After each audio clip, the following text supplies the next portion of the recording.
Hi, I'm Maria. Come and join me for another story.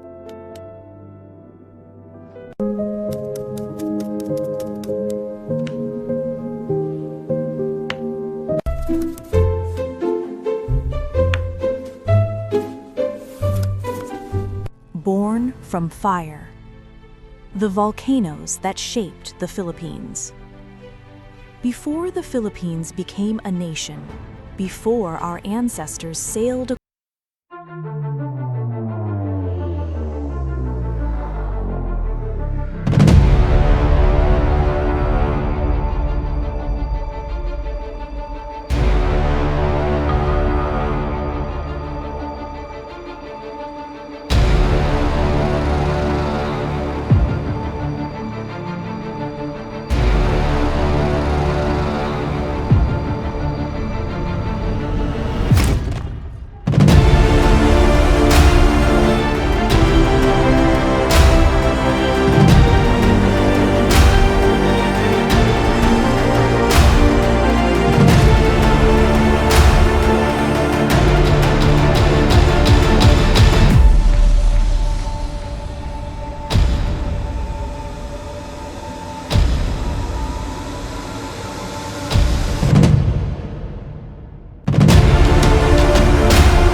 shaped this nation, some stand taller, fiercer, and more unforgettable than the rest. In Albay rises a near-perfect cone that has become a symbol of both beauty and power, Mayon. With slopes so symmetrical they seem almost unreal, Mayon volcano looks peaceful from afar, elegant against the sky. But beauty can be deceptive. Mayon is one of the most active volcanoes in the Philippines. Over the centuries, it has erupted dozens of times. Rivers of lava have flowed down its sides. Ash has covered entire towns. Lives have been lost.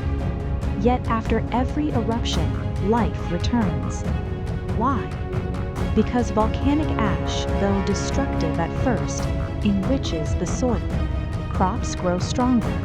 Fields become greener, harvests become abundant. From fire comes fertility. Mayon teaches us something profound. Power must be respected. Beauty must not be underestimated.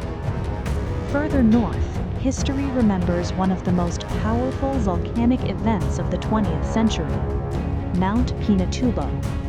For centuries, it slept quietly in Luzon, unnoticed, almost forgotten. Then, in 1991, it awakened with a force that shocked the entire world. The eruption was catastrophic. Ash clouds rose more than 30 kilometers into the sky. Entire towns were buried in ash and lahar. Roofs collapsed. Families were displaced. Darkness covered the land in the middle of the day. But Pinatubo did more than change the Philippines. It changed the world. The massive ash cloud released into the atmosphere cooled global temperatures for months. It was one of the largest eruptions of the century. And yet today, where destruction once stood, there is breathtaking beauty. A crater lake now rests in Pinatubo's caldera, calm, turquoise, almost peaceful. Nature has a way of rebuilding. Pinatubo reminds us that even the most devastating events can lead to renewal. In Batangas lies another giant, smaller in size but equally dangerous, Taal volcano. Unlike towering peaks, Taal sits within a lake, on an island, inside another volcano. It is one of the most unique volcanic systems in the world. It may appear calm, serene, even gentle. But Taal has erupted more than 30 times in recorded history. In 2020, it reminded the nation of its power. Ash blanketed nearby provinces. Thousands were evacuated. Flights were cancelled. The sky turned gray. Taal teaches a quiet lesson. Silence does not mean safety. Sometimes the most dangerous forces are the ones that whisper. And then there are the silent guardians. Not all volcanoes erupt frequently. Some simply watch. In Mindanao stands Mount Apoy, the highest mountain in the Philippines. Majestic, steady, commanding. Though classified as potentially active, Apoy has not erupted in recorded history. Instead, it has become a sanctuary, home to diverse wildlife, forests, and cultural heritage. Indigenous communities consider it sacred. It stands not as a symbol of destruction, but of protection. Mount Apoy reminds us that strength does not always roar. Sometimes strength stands firm and silent. In Laguna, another mountain rests with a silhouette shaped like a woman lying down, Mount Maquilol. Legends say she is a Diwata, a guardian spirit of the forest. For generations, stories have been told of her protecting the land and its people. Makiling is considered dormant, but her hot springs remind us that heat still lies beneath. Even in stillness there is energy. Even in quiet there is power.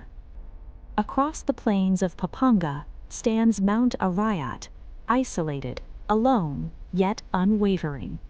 Though no historical eruption has been recorded, it remains a reminder of the region's volcanic past. It stands like a sentinel over the flatlands, steady, grounded, watchful. These volcanoes, active and inactive, are not separate from us. They are part of our identity. They shaped our geography. They influenced where our ancestors settled. They determined where rivers would flow. They enriched the soil that feeds our nation. Without volcanoes, there would be no fertile plains of Luzon, no lush forests in Mindanao, no dramatic landscapes that attract travelers from around the world. Even our disasters tell stories of resilience. When ash falls, communities rebuild. When lava flows, families relocate and begin again. When the ground shakes, we hold on to each other. The story of the Philippines is not just a story of colonization, revolution, and independence. It is also a story written in magma and stone. It is a story of a nation literally forged by pressure, formed by collision, strengthened by adversity. Our land continues to move. The earth beneath us continues to shift. Volcanoes may erupt again. This is not a threat. It is a reminder that we are living on a dynamic planet, a reminder that nature commands respect, and a reminder that destruction and creation are often two sides of the same force. Because from volcanic ash comes fertile soil, from cooled lava comes solid ground, from chaos comes land, and from fire came the Philippines.